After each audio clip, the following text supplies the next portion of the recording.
નમસ્કાર દર્શક મિત્રો, હું આપની સાથે છું રાખી અંજારિયા। સ્વાગત છે આપનું કચ્છ ઉદય ટીવી ન્યૂઝમાં। તો દર્શક મિત્રો, જોઈએ આજના સમાચારો વિસ્તારથી। મુંદ્રા તાલુકાના પ્રતાપપર ગામની સીમમાં એલસીબીએ કટિંગ વખતે દરોડો પાડી 15 લાખનો દારૂ કબજે કર્યો હતો। બુટલેગર દેવરાજ ગોપાલ ગઢવી તેના સાગીરતો સાથે મળીને ગુજરાત રાજ્ય બહારથી ભારતીય બનાવટનો વિદેશી દારૂનો મોટો જથ્થો એક ટ્રકમાં ભરીને લાવ્યો છે। આ જથ્થો મુંદ્રાના પ્રતાપપર ગામની પૂર્વ બાજુએ આવેલી સીમ વિસ્તારમાં ઉતારીને અલગ અલગ વાહનોમાં તેનું કટિંગ કરી વહેંચણી કરવામાં આવી રહી છે। આ બાતમીના આધારે એલસીબીની ટીમે સ્થળ પર દરોડો પાડી વિદેશી દારૂનો મોટો જથ્થો વિવિધ વાહનો કબજે કર્યા હતા। આ દરોડા દરમિયાન પોલીસે અલગ અલગ બ્રાન્ડની વિદેશી દારૂની કુલ 5772 નંગ બોટલો તેમજ વિવિધ કંપનીના 1584 નંગ બિયરના ટીન કબજે કર્યા હતા, જેની કુલ કિંમત ₹15,40,284 થાય છે। આ સાથે જ દારૂની હેરાફેરી અને ગુનાહિત પ્રવૃત્તિમાં ઉપયોગમાં લેવાયેલા કુલ 5 વાહનો પણ જપ્ત કરવામાં આવ્યા છે। આ ઉપરાંત ₹2 મોબાઈલ ફોન પણ કબજે લેવાયા હતા। આમ પોલીસે દારૂ, વાહનો અને મોબાઈલ મળીને કુલ 55,10,284નો મુદ્દામાલ જપ્ત કર્યો હતો। આ મામલે મુંદ્રા પોલીસ સ્ટેશનમાં ગુનો દાખલ કરાયો હતો। મુંદ્રા તાલુકાના ગુંદાલા નજીક ગાંજા સાથે શખ્સને ઝડપી લેવામાં આવ્યો હતો। પ્રાગપર પોલીસના જણાવ્યા પ્રમાણે અંજાર માંડવી નેશનલ હાઈવે પર ગુંદાલા પથરી ચોકડી પાસે આવેલ બંધ પેટ્રોલ પંપ પાસે કાર્યવાહી કરીને વવારના ગોપાલ અસરિયા ચોરાડાને ઝડપી લેવામાં આવ્યો હતો। તેની પાસેથી 7,244 ગ્રામ ગાંજો કબજે કરવામાં આવ્યો છે। આ બાબતે પ્રાગપર પોલીસમાં ગુનો દાખલ કરવામાં આવ્યો છે। પૂર્વ કચ્છ જિલ્લામાં માદક નશીલા પદાર્થોની હેરાફેરી, વેચાણ કે સેવન કરનારા ઈસમો વિરુદ્ધ કડક કાર્યવાહી કરવામાં આવી હતી। જે અન્વયે વર્ષ 2025માં જિલ્લાના જુદા જુદા પોલીસ સ્ટેશનો તેમજ શાખાઓ દ્વારા કુલ 36 એનડીપીએસના કેસો શોધાયેલા હતા, જેમાં 73 આરોપીઓની અટક કરવામાં આવી હતી। જ્યારે ચાલુ વર્ષમાં અત્યાર સુધી જિલ્લાના જુદા જુદા પોલીસ સ્ટેશનો તેમજ શાખાઓ દ્વારા કુલ 43 એનડીપીએસના કેસો શોધી કાઢવામાં આવ્યા છે, જેમાં કુલ 72 આરોપીઓની અટક કરવામાં આવી છે। આ અંગે પૂર્વ કચ્છ એસપીએ જાહેર જનતાને અપીલ કરતા જણાવ્યું છે કે પૂર્વ કચ્છ ગાંધીધામ વિસ્તારમાં નશીલા માદક પદાર્થની હેરાફેરી, વેચાણ કે સેવનની ગેરકાયદેસર પ્રવૃત્તિ જણાય તો તે અંગે પોલીસ દ્વારા જારી કરાયેલા હેલ્પલાઇન નંબર પર સંપર્ક કરવા અપીલ કરાઈ છે।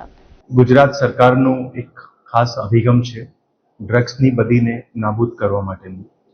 એના અનુરૂપ પૂર્વ કચ્છ જિલ્લા પોલીસ દ્વારા માનનીય બોર્ડર રેન્જના આઈજી શ્રી ચિરાગ કોરડિયા સરના માર્ગદર્શન હેઠળ જિલ્લાના વિવિધ વિસ્તારોમાં, વિવિધ પોલીસ મથકોમાં ડ્રગ્સની બદીને નાબૂદ કરવા માટે સતત જે છે એનડીપીએસ હેઠળ ગુના નોંધવામાં આવી રહ્યા છે।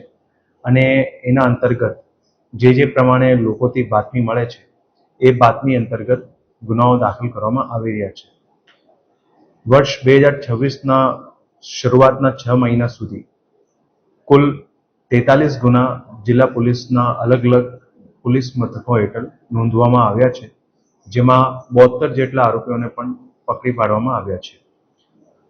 વર્ષ 2025માં કુલ ગુના 36 આખા વર્ષમાં નોંધાયેલા હતા, જેના કમ્પેરમાં આ વર્ષમાં 6 મહિના સુધીમાં જ 43 ગુના ઓલરેડી નોંધવામાં આવ્યા છે। અને હજી પણ જિલ્લા પોલીસની અલગ અલગ બ્રાન્ચીસ દ્વારા, પોલીસ સ્ટેશનો દ્વારા ખૂબ સારી રીતે આમાં મહેનત કરવામાં આવી રહી છે। અને ડ્રગ્સનું કોઈ પણ પ્રકારનું જથ્થો હોય, કોઈ પણ પ્રકારનું ડ્રગ્સનું ટાઈપ હોય, હેરોઇન હોય, એમડી હોય, ગાંજો હોય, પોસ્ટ ડોડા હોય અથવા કોઈ પણ સિન્થેટિક ડ્રગ્સ હોય અને કોઈ પણ પ્રકારનો જથ્થો હોય, નાનામાં નાના 1.5 ગ્રામનું પણ કેસ કરવામાં આવ્યું છે અને મોટામાં મોટા જથ્થાના પણ જે છે જિલ્લા પોલીસના અલગ અલગ ટીમો દ્વારા કેસ કરવામાં આવી રહ્યા છે। જે પ્રમાણેની કામગીરી કરવામાં આવી રહી છે અલગ અલગ પોલીસ મથકો દ્વારા, એમાં ખાસ કરીને લોકોનો પણ એટલો જ અમારે સહયોગની જરૂરત છે અને જે સહયોગ મળી રહ્યો છે એના લીધે જ જે છે વધારેમાં વધારે કેસ દાખલ કરવામાં આવી રહ્યા છે। હજી પણ ભવિષ્યમાં આ બદીને નાબૂદ કરવા માટે જિલ્લાના તમામ લોકોને પણ ખાસ અપીલ છે કે એમને પાસે આ ડ્રગ્સની બદીને રોકવા માટે કોઈ પણ અગર કોઈ માહિતી હોય તો અમારે પર્સનલ મોબાઈલ નંબર ઉપર પણ મોકલી શકાય, જે ડીવાયએસપીસ છે બ્રાન્ચ ડિવિઝનના એમને પણ મોકલી શકાય, અથવા તો લોકલ પોલીસ સ્ટેશનના થાણાધિકારી હોય, સ્ટાફ હોય, એમને પણ કોન્ટેક્ટ કરી શકાય। જે માહિતી આપવામાં આવી રહી છે એ માહિતી અંતર્ગત જે રાજ્ય સરકારની ડ્રગ્સ રિવોર્ડની પોલિસી છે, એનડીપીએસ માટે કેસીસની રિવોર્ડની પોલિસી, એ અંતર્ગત પણ જે છે એમાં પ્રોત્સાહન આપવામાં આવી રહ્યા છે। અને એની સાથે સાથે આ બદીને રોકવા માટે જે રીતનું લોકોનો સહયોગ મળી રહ્યો છે એ પ્રમાણેનું સહયોગ ભવિષ્યમાં પણ સારી રીતે મળે એ જ અપેક્ષા સાથે અમે લોકો જે છે જિલ્લા પોલીસ દ્વારા વધારેમાં વધારે કેસીસ પણ કરવામાં આવશે અને આ બદીને રોકવા માટે જે સામાજિક સહયોગ મળશે એમાં સારી રીતે જે છે એમાં કાર્ય પણ થઈ શકે અને એ કાર્ય થવાનું પૂર્ણ આશા છે. મુન્દ્રા તાલુકાના સિરાચા પાસે અદાણી પાવર પ્લાન્ટ નજીકના વિસ્તારમાં અકસ્માત સર્જાયો હતો, જેમાં માંડવી તાલુકાના ફરાદી ગામના નરેન્દ્રસિંહ તુવર પોતાની બાઇક પર જતા હતા ત્યારે બોલેરો કારના ચાલકે હડફેટે લેતા નરેન્દ્રસિંહ તુવરનું કરુણ મોત નીપજ્યું હતું. બાદમાં હતભાગીના મૃતદેહને મુન્દ્રા જનરલ હોસ્પિટલમાં લઈ જવાયા હતા. મુન્દ્રા સરકારી હોસ્પિટલમાં ભુજપર્થ ઓપીના લાલજી આહિર અને દિનેશ ઠાકોરે આગળની કાર્યવાહી પૂર્ણ કરી હતી.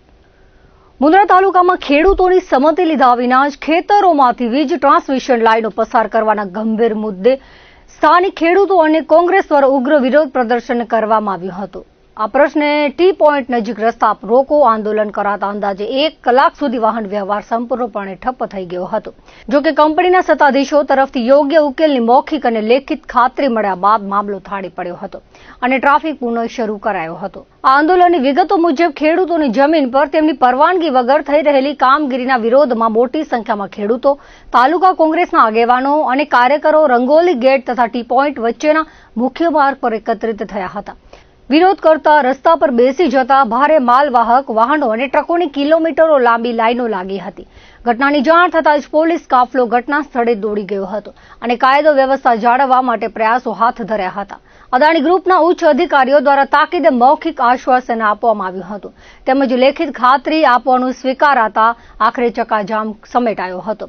ખેડૂતોના આ પડતર પ્રશ્નો અંગે અગાઉ ગાંધીનગર કક્ષાએ પણ રજૂઆતો કરવામાં આવી હતી. તેમ છતાં હજુ સુધી કોઈ સંતોષકારક ઉકેલ આવ્યો નથી.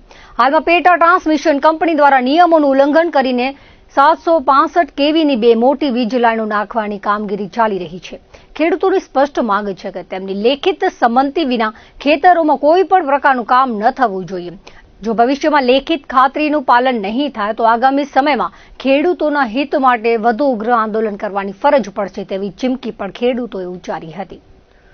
ભુજમાં મિર્ઝાપુર હાઈવે પર આવેલા ભોલેનાથ પેટ્રોલ પંપ નજીક મોટી દુર્ઘટના ટળી હતી. વહેલી સવારે ભુજ ફાયર કંટ્રોલ રૂમને માહિતી મળી હતી કે પેટ્રોલ પંપ પાસે ઉભેલી કોલસા ભરેલી ટ્રકમાં અચાનક આગ ફાટી નીકળી છે.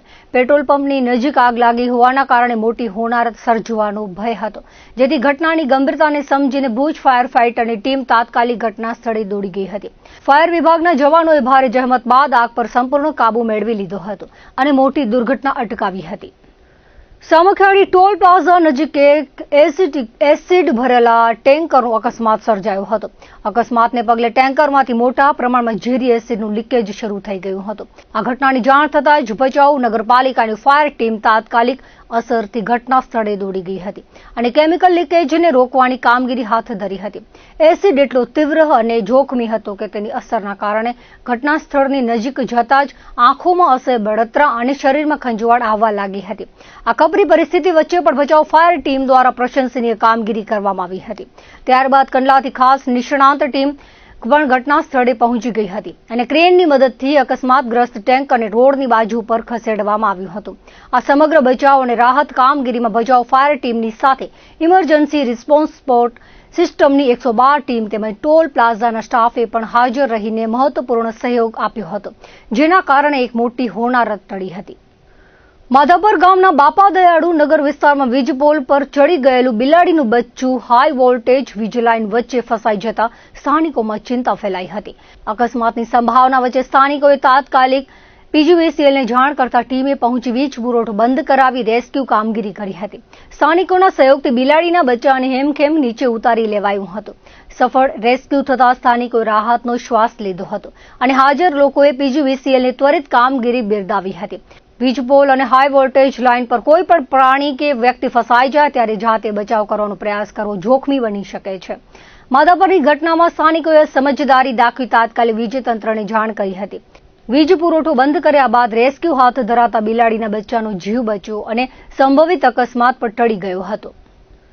ભચાઉ પોલીસ સ્ટેશનમાં એએસઆઈ તરીકે ફરજ બજાવતા સુભાષચંદ્ર લાલજીભાઈ રાજગોરનું મૃત્યુ નિપજતા શોકની લાગણી છવાઈ ગઈ હતી.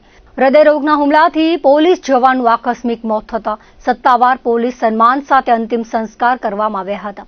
સુભાષચંદ્ર રાજગોરના મૃતદેહને પોતાના ગામ કચ્છ શિવલખા ખાતે લેવાયા હતા. ઉચ્ચ અધિકારીઓ તેમજ સાથી કર્મીઓએ અશ્રુભીની આંખે અંતિમ સલામી આપી હતી. એએસઆઈની અંતિમ યાત્રામાં સમગ્ર ગ્રામજનો, સગા સ્નેહી તેમજ પોલીસ જવાનો જોડાયા હતા. કચ્છ જિલ્લાના છેવાડાના અને અંતરિયાળ વિસ્તારો સુધી શિક્ષણની ગુણવત્તા સુધરે અને ત્યાં ફરજ બજાવતા શિક્ષકોનો ઉત્સાહ વધે તેવા ઉમદા હેતુથી જિલ્લા પ્રાથમિક શિક્ષણ અધિકારી સંજય પરમાર દ્વારા એક પ્રેરણાદાયી અને સંવેદનશીલ અભિગમ દાખવવામાં આવ્યો છે. તાજેતરમાં તેમણે અબડાસા તાલુકાના અત્યંત દુર્ગમ અને અંતરિયાળ વિસ્તારમાં આવેલી નાંદરા, પેથાપર અને નરેડી પ્રાથમિક શાળાઓ તેમજ કનકપર માધ્યમિક શાળા, કોઠારા ઉચ્ચતર માધ્યમિક શાળા અને જખૌ માધ્યમિક શાળાની આકસ્મિક મુલાકાત લઈને રૂબરૂ નિરીક્ષણ કર્યું હતું. આ શાળાઓ ભૌગોલિક રીતે એવા અંતરિયાળ વિસ્તારમાં આવેલી છે જ્યાં સામાન્ય રીતે વહીવટી અધિકારીઓની અવરજવર ખૂબ જ ઓછી જોવા મળે છે. આવા કપરા ભૌગોલિક સંજોગો વચ્ચે પણ નિષ્ઠાપૂર્વક ફરજ બજાવતા શિક્ષકોની કામગીરીને બિરદાવવા અને બાળકોના શિક્ષણનું સ્તર તપાસવા માટે જિલ્લા પ્રાથમિક શિક્ષણ અધિકારી પોતે ત્યાં પહોંચ્યા હતા. મુલાકાત દરમિયાન માત્ર પરંપરાગત વહીવટી નિરીક્ષણ કરવાને બદલે સંજય પરમારે પોતે ક્લાસરૂમમાં જઈને એક સામાન્ય શિક્ષકની ભૂમિકા ભજવી હતી. તેમણે વર્ગખંડમાં બાળકો સાથે સીધો સંવાદ સાધ્યો હતો. તેમને રસપ્રદ શૈલીમાં ભણાવ્યા હતા અને બાળકોના જ્ઞાનનું મૂલ્યાંકન કર્યું હતું. પોતાના વિસ્તારમાં ઉચ્ચ અધિકારીને એક શિક્ષકના રૂપમાં જોઈને ગ્રામીણ બાળકોમાં ભારે ઉત્સાહ અને આનંદનો માહોલ જોવા મળ્યો હતો. આ મુલાકાત અંગે પોતાના વિચારો વ્યક્ત કરતા સંજય પરમારે જણાવ્યું હતું કે અંતરિયાળ વિસ્તારમાં કામ કરતા શિક્ષકો ખરા અર્થમાં રાષ્ટ્ર નિર્માણનું કામ કરી રહ્યા છે. તેમનો ઉત્સાહ વધારવો અને છેવાડાના બાળક સુધી શિક્ષણનો સાચો લાભ પહોંચે તે સુનિશ્ચિત કરવું એ આપણી પ્રાથમિકતા છે. જિલ્લાના ઉચ્ચ અધિકારીના આ સકારાત્મક અને પ્રોત્સાહક પગલાંને કારણે અંતરિયાળ વિસ્તારના શિક્ષકો અને સ્થાનિક ગ્રામજનોમાં વહીવટી તંત્ર પ્રત્યે ભારે આદરની લાગણી ફેલાઈ છે.